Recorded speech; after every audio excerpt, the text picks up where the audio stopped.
Hey, how you doing? This is Qwunty here, and just a little quick thing that I found out. The car known as the Mini, it was kind of a revolution of its time, because at the time, there's a lot of cars and trucks that were really big, and the challenge was to make a city car, some kind of car that was small, that was good for parking and getting around. And so the Boffins at an English manufacturing motor company decided to accept the challenge, and they created the Mini.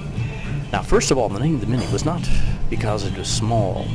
There was a fashion designer, lady fashion designer, who, when she saw the Mini, she said, "That's just like the mini skirt," because at the time the mini skirt was kind of like almost like punk, because it was a thing that nobody had. It was kind of against society to an extent, because it was shorter than anything that was available out there, and people were like, "Oh my God, that's you know what I mean, that's terrible" or something. Anyway, so she said that the Mini was very much like the mini skirt. It was like a revolution.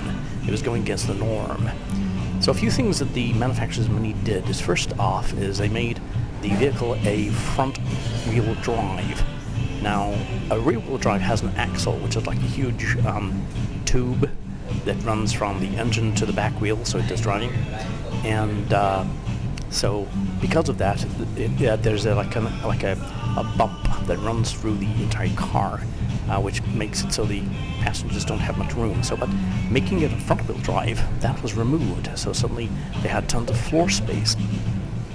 Another thing they did is they turned the engine sideways. Up until that point, engines were from front to back. So it takes a lot of bonnet space, as they say in England. By moving the engine sideways, it was suddenly more wide than it was long. So there's that saves space. Also, as far as the wheel is concerned, up until a point, what would happen is the wheel arches would be intrusive to the cabin. And so what happened is the manufacturers of Mini moved the rear wheel arches back into the boot, or the trunk, whatever you want to say. And that's why the rear passenger had more room. And then also they did the same thing in the front.